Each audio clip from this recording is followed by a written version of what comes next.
Welcome to the Late Show, everybody. Wow. See, this is what happens. You tell people we're going to have a Gilligan's Island reunion, and they go like they're crazy about this one. Yeah. Oh, you can't talk? I don't believe. Oh, now you can. Now I can. Oh, okay. Are you a Gilligan's Island fan? Did you watch it? Of course. Did you watch it when you were after school? All the time. Did you guys watch it after school? Yeah. Didn't you think it was strange? Didn't you think it was very odd that the professor could make a telecommunications satellite out of a clamshell, but he couldn't build a raft that would float? Doesn't that?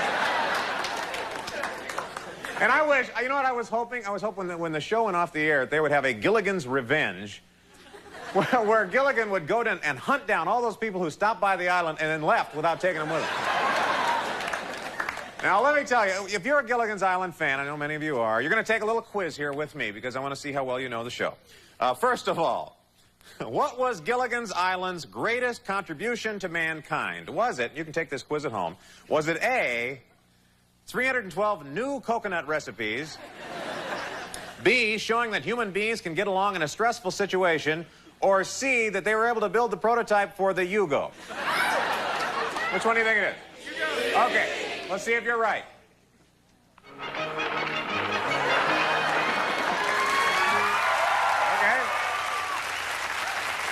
You're doing very well. Doing very well. Okay, let me ask you another question here. What was it that made the professor most happy? Was it A, making life easier for the rest of the castaways? Was it B, conducting a successful experiment? Or C, playing the Victrola without a needle? Oh, you're going to say B? All right, well, all right, let's see if you're right.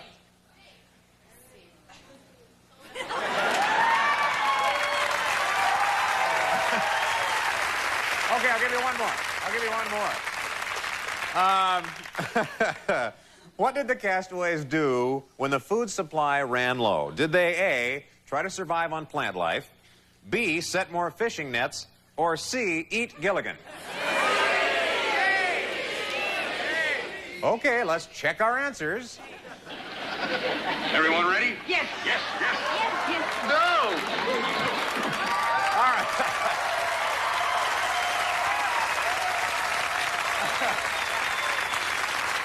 All right, we are about to start our Gilligan's Island reunion, but I want to do one thing. Now, they don't know we're going to do this. I want to go into the audience, and I want to find out if anybody in our audience can still sing the theme song.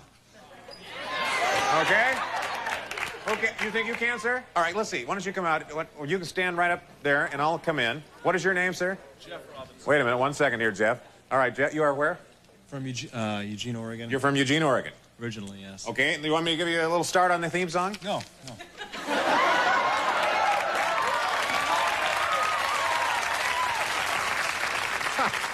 right, no, because I have the actual lyrics right here, and then we'll see how right you are. Okay. C'était un tout petit bateau sur les eaux du Pacifique. That's what's on there. Oh, that's backwards, you idiot. Oh, no. What do you speak English, or what is it? What is that? That's French. That's French.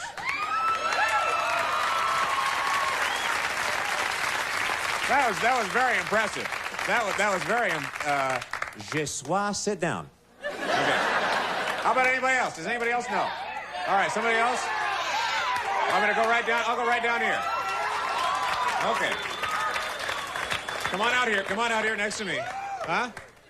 Oh, sure. If that's the only way you sing, you want to sing together? Yes. Do it. All right. What is your name? Christina. And you are? Stacy. Okay. Why don't I have you face this way so everyone at home can see you? Do you want me to start you out, or do you want to? Do you know what? We can do it. Oh, you can do it? Yeah. Okay. I'm gonna put the mic right in the middle of you. Okay. 1, 2, 3.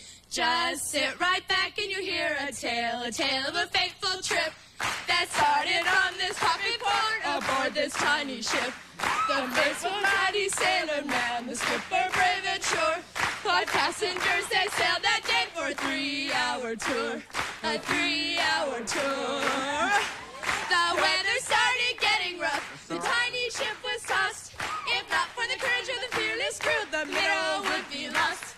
The Minnow would be lost. Oh, yeah. So sit right back and you hear it. Oh, no. Oh, sorry. Oh, I'm sorry. You guys, wait a minute. First of all, let's give him a round of applause. That was very good. All right. I'll have you sit back. There is. Okay, let me, first of all, folks, that was very nice. You did a nice job. But there is the whole version. There is the whole version, and we have some people, some professionals, who can sing this. 976, sing. Just sit right back and you'll hear a tale of a fateful trip that started from this tropic port aboard this tiny ship. The mate was a mighty sailing man, the skipper brave and sure. 5 passengers set sail that day for a 3-hour tour. A 3-hour tour. The weather started getting rough, the tiny ship was tossed. If not for the courage of the fearless crew, the minnow would be lost. The minnow would be lost. The ship set ground on the shore of this uncharted desert isle, with Gilligan, the skipper too, the millionaire, and his wife, the movie star, the professor, and Mary Ann, here on Gilligan's Island.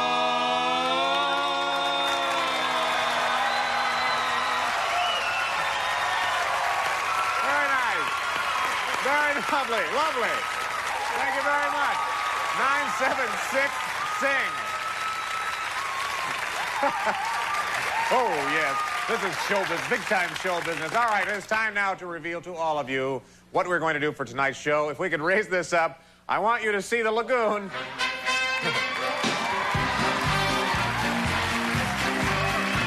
This is Gilligan's Island, and we'll be back with our Gilligan's Island reunion after this short break, folks. Stay with us.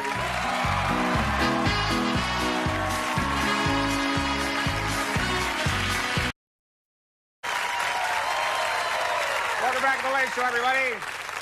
This is our Gilligan's Island reunion, and our first guest, of course, played the title role on Gilligan's Island. Please welcome the skipper's little buddy, Bob Denver.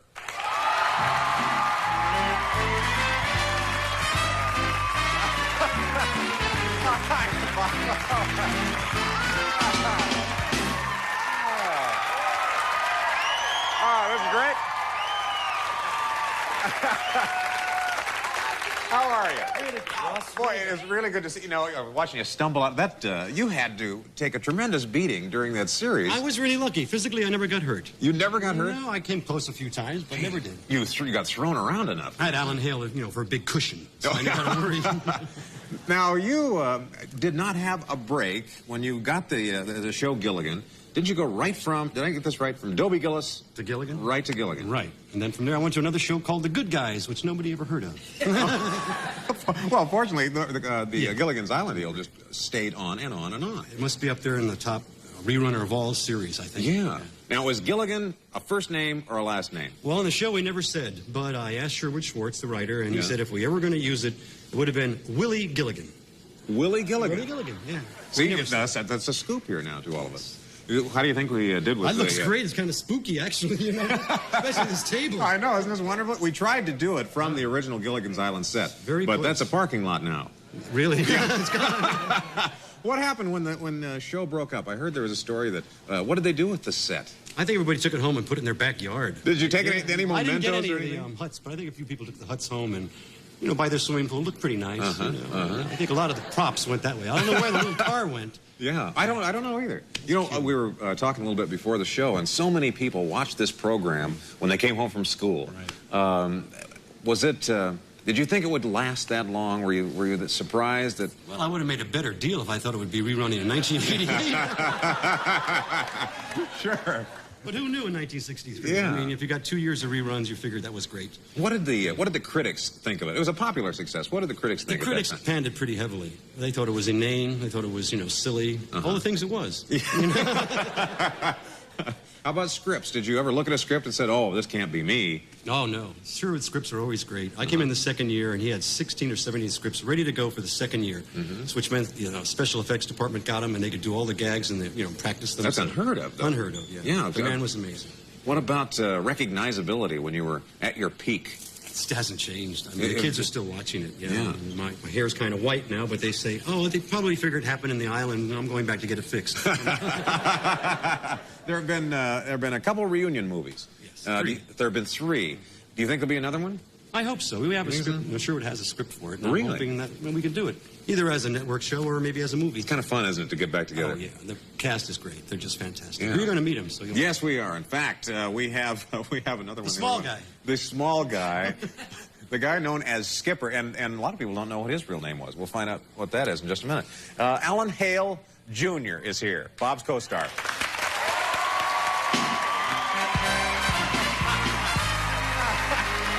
to see you.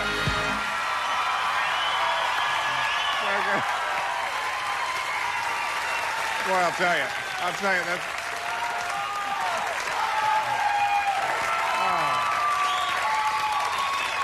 You know, isn't this? It looks like you have not changed one day, honestly. Well, how since... nice a compliment. I must say, the skipper has become my alter ego. Yeah, I guess. I'm one and the same now. The skipper is really, I'm for everybody, and I just think it's wonderful to get a reception like that. It's delightful. Isn't that Thank nice? you. Isn't that nice?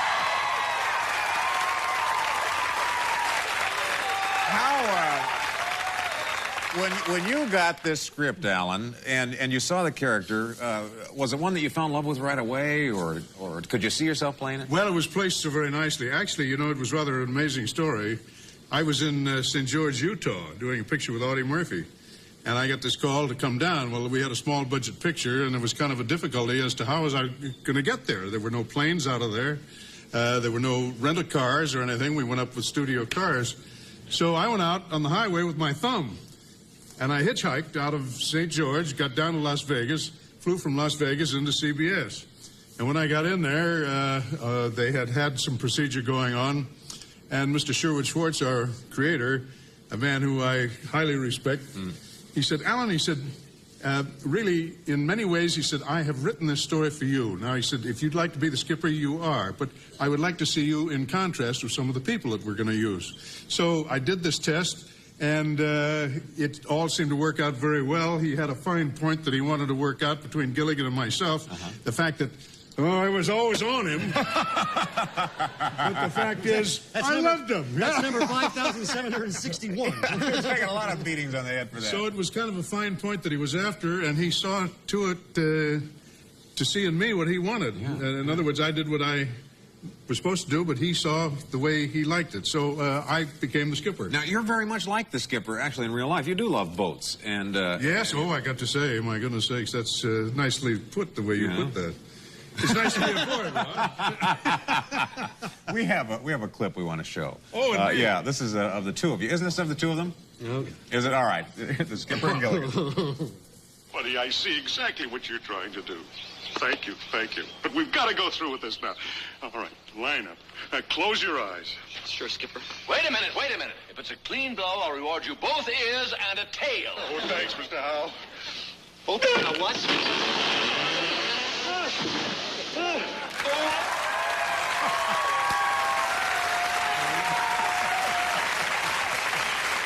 That's marvelous. That's marvelous.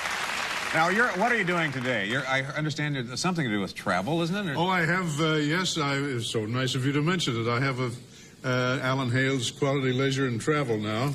I'm very pleased for that, and I also have a product that I'm putting on the market called Nulon, which is a wondrous product. It's a Teflon-based product, and like an additive for a car, but we go steps beyond, so we really don't say we're an additive, but we treat a car. In other words, a Nulon treatment is really rather exciting because it delves into a molecular reaction and all that. It dramatically changes the characteristics of an engine. Yeah, this is so I'm something most pleased about it. This is something that Professor... And you'll all be probably- hearing about it very soon. Yeah. Yeah. Well, good. Now, you're going to stick around for the rest of the reunion, aren't you? I'd surely like Okay, to. good. Well, we're going to come back with the movie star and Marianne and the Professor. How nice to So chat. stick around.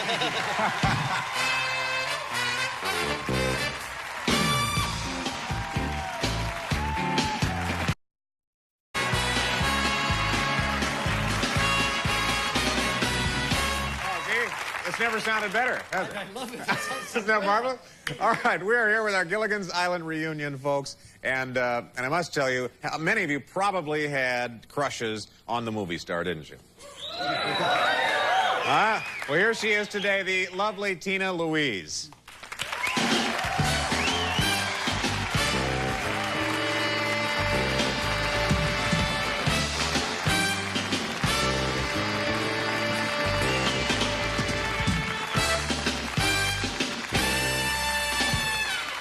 Thank you for being with us. Well, my pleasure. Yes, this exciting. That is kind of exciting, isn't it? It's exciting for us because we see you now after these many years. Mm-hmm. What did this show do for you?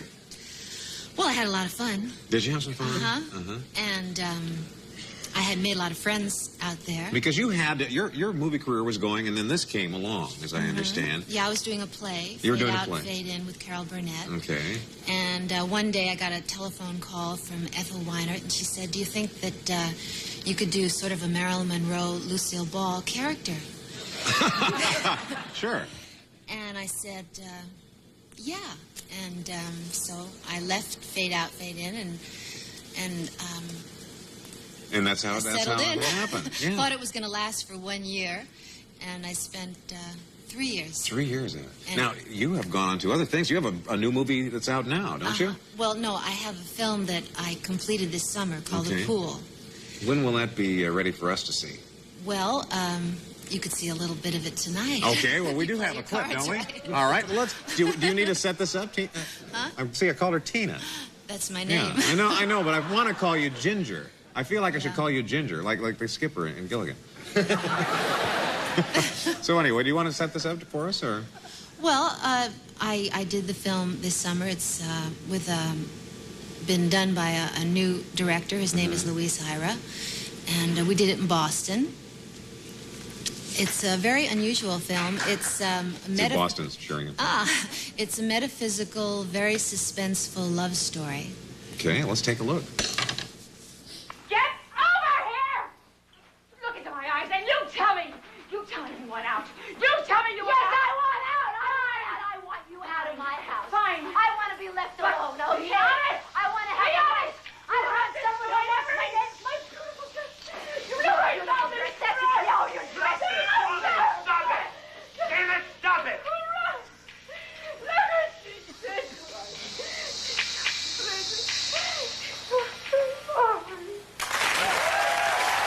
Much different. See, that's much different than we're used to seeing you. You don't really see the love story part in that scene. No, you tell us a love story, but that wasn't a lot of love going back and forth there. No, So. but it's a story that goes backwards and forwards in time, and there's a young girl who plays my part at 16, and there's a little boy who plays the leading man's part. So it's quite interesting. Ooh. I'm very excited about it. Well, good luck with that. Could you, before we take a break here, could you give us a little bit of Ginger? Do you remember any of the? Oh yeah. Okay. Let me see. There was one time that the skipper said to me, Ginger, I've got a problem. I've got a real problem. You're a girl, aren't you? And Ginger said, well, if you don't understand that, Skipper, then you really do have a problem.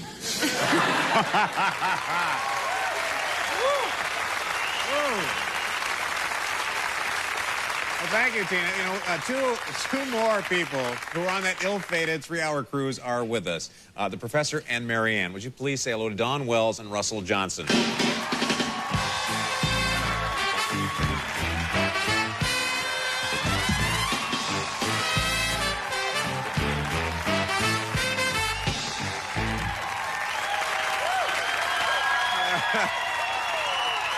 Welcome. That's very nice. But then this is something that Marianne would do. You were Yes. the baker of the clan. And it's edible, too.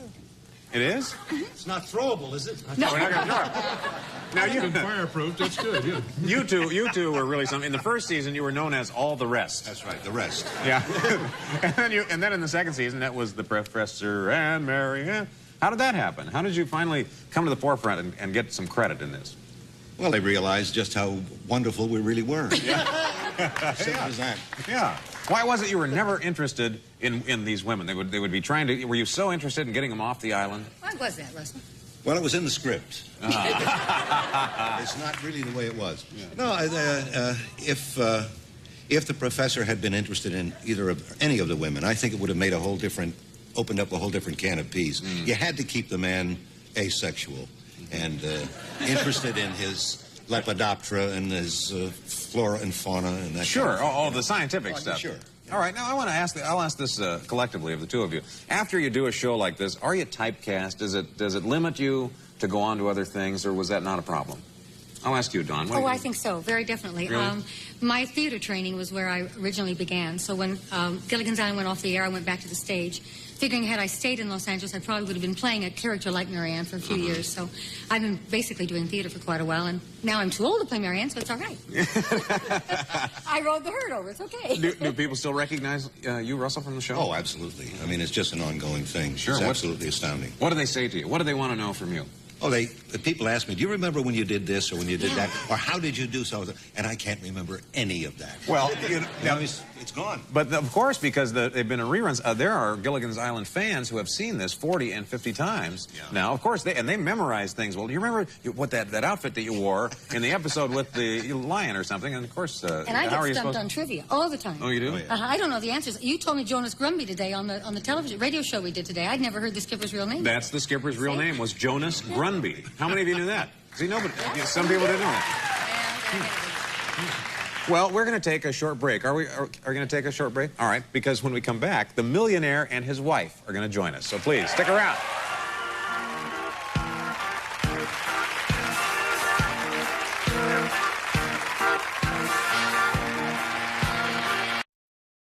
Thank you, fellas. Welcome back to the Late Show. This is our Gilligan's Island reunion, and our next guest you will know from a couple of careers. If you don't know him as Thurston Howell III, you will know his voice as Mr. Magoo, and with him is the woman who played his wife, Lovey. Please welcome Jim Backus and Natalie Schaefer.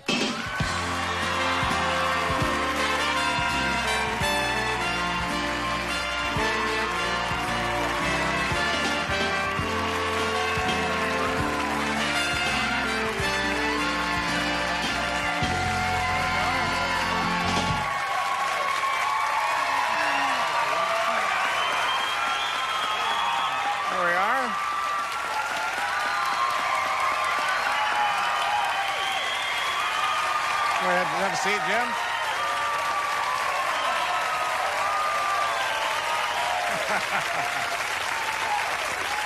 This fun? Isn't this fun? It's like going back to school. Yeah, it is like going back to school. This is ridiculous. Yeah, now, Jim, look at this. Jim has got lipstick all over him. You can't see it. Oh, he always had. Oh, did he always? Well, it's good to see you. Nice to be here. Now, what surprised me... Up here, but this is ridiculous.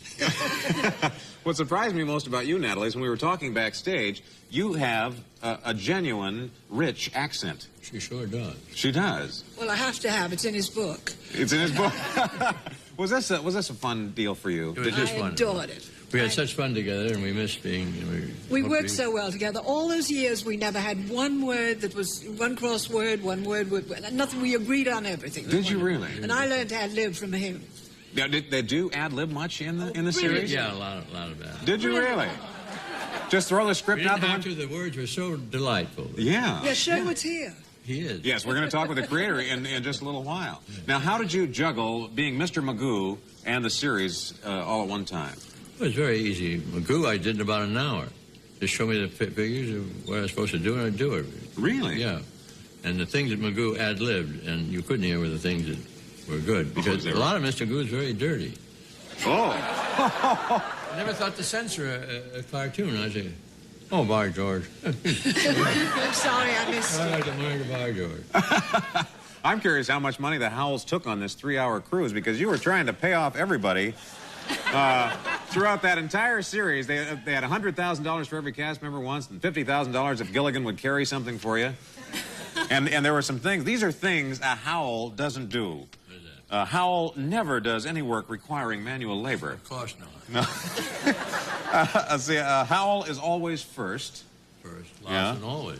First, last, and always. A Howell is a servant to no man. Oh, God, say it again.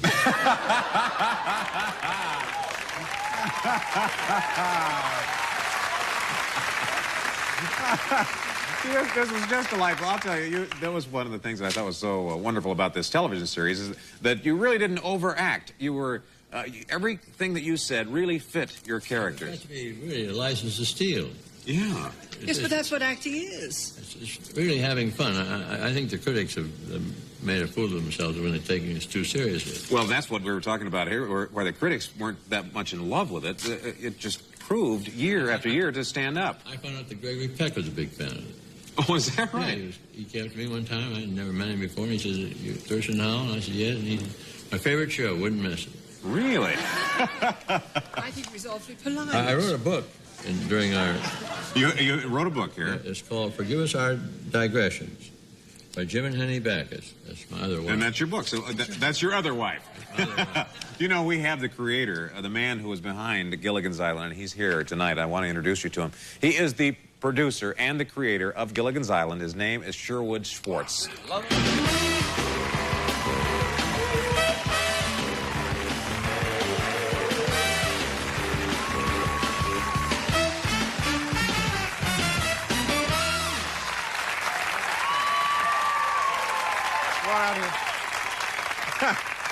Sherwood, I'll tell you, everybody out here is just they have glowing reviews about you. They all love you. Well, they're sensible people. Well, He's the Mary Poppins of Gilligan's Island. Ladies and gentlemen, what do you think of this cast, though? Well, of course.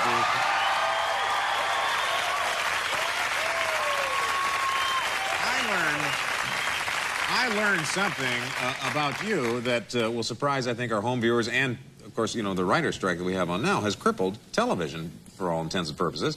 You had the scripts ready how far in advance for this show? Well, we always had at least 6 or 8 final scripts in hand. Ahead? You were that far? You were that far ahead? Plus many storylines and synopses. So would you allow, now we talked with Jim here, he said that he could ad-lib. Did you allow that now and then? Or? He's very rich. Not very funny, just rich. So was that a part of it? If they had a line that would work for the... If they had a better line, that was fine with me. It was fine with you? Yeah. You know, I also asked them what episode they remembered most, and every one of the castaways said it was the lion episode. Do you remember that one? I certainly do. Would you describe what happened in the lion episode? We almost lost Bob Denver in that episode. Lion food. Lion food, yeah. What happened? Well, we had a great big real lion who was washed ashore. A lot of things got washed ashore. Yeah. And this lion was washed ashore, and Bob was terrified and hid in a hut and packed everything in the hut against the door so the lion couldn't get in. Sure. The only problem was the lion was in the bed in the hut. So then when he went to sit on the bed, he reaches back and begins to feel this furry something and takes a look and leaps off the bed. You cannot leap when there's a lion around. Oh, no, of course not. No. They don't like it. You when you move quickly. When you move I quickly, see. lions don't like it. And he leaped for Bob.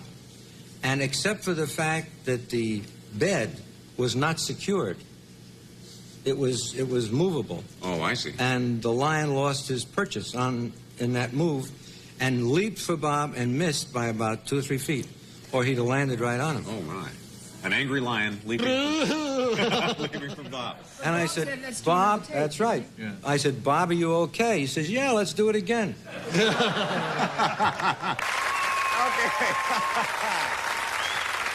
We're going to have more of our Gilligan's Island reunion right after this. Stay with us, folks. Welcome back. We're having our Gilligan's Island reunion, and I'm curious. I love these kind of stories of things that happen behind the scenes. Bob, do you remember anything else that? I remember Jim Backus had to work with a big parrot, big live parrot, and he didn't really want to work with it too much, did you? No. No, but all morning he had him on his arm here, and he was feeding him, sunflower seeds. Weighs 40 pounds. Oh, 40 pounds. It's gotten bigger over there. Near the end of the morning, he didn't have the seeds in his hand, and the parrot instead of taking his seed, took his thumb. Oh. And I never heard that language in my life. Oh. And that parrot went, whoa! The only parrot gets residuals. I also heard there was a story that you fell out of a tree, Alan. Yes, that's right. There was a branch that was supposed to kind of break a little and throw me and so forth and so on. Well, it broke a little, but it broke at the wrong time. And so I was 12 feet up in the air, and I fell out of the tree backwards, and of course broke my fall with my right wrist, so to speak, and it fractured my wrist, but I finished the season, and then I went to see the Churchill Downs, as would be the Kentucky Derby, and I had this big cast on my arm. And, of course, my dear little lady had to wear a football helmet at night because every time I rolled over, it bang her on the head. So she was doing Gilligan all over again.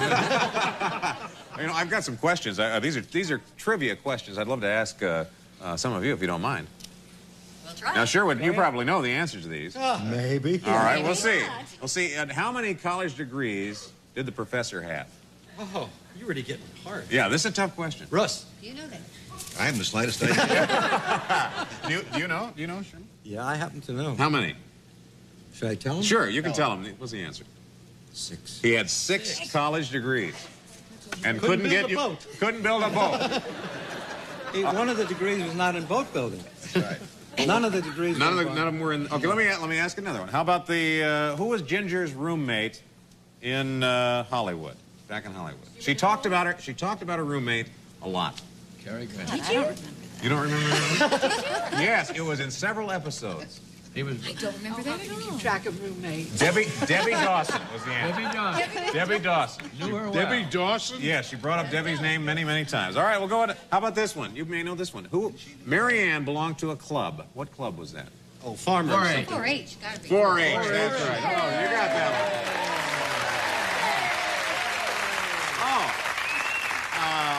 I'll put Bob on the spot. And you had a pet back home, and it was a turtle. Do you remember the turtle's name? Walter. No, it was Herman. Herman. Wow, you're 2 for 2. That's very good.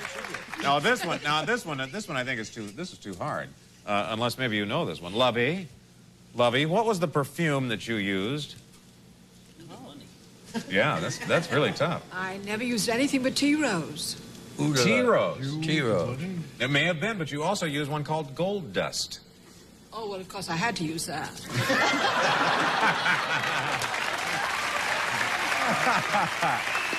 That's all.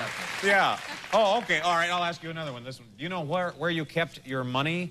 In which banks, Mr. Howell? This is Chase National and Fort Knox. This is really funny. He kept it in the First, Second, and Third National Banks. I like that one. How many blankets were on board the Minnow? Do you remember, Alan? Well, we had a blanket policy. We had... You remember this? Gee, I don't know, what, 5 blankets? Missed by 1. 4. There were 4 blankets, and they did everything with 4 blankets. I'll tell you. Well, not quite everything, but enough for their cabin anyway. I'll tell you, this has been a lot of fun, you guys. This has been delightful for all of us to see all of you back in one arena again, and we thank all of you so much. Russell Johnson, thank you very much. Dawn Wells, Sherwood Schwartz, nice to see you. Jim Backus, good to have you here. Natalie Schaefer, Tina, good to see you. Alan Hale, and Gilligan himself, Bob Denver. Okay, folks, when we come back, we're going to have more of that part 3 of my interview with Jim and Tammy Bakker, so don't go away.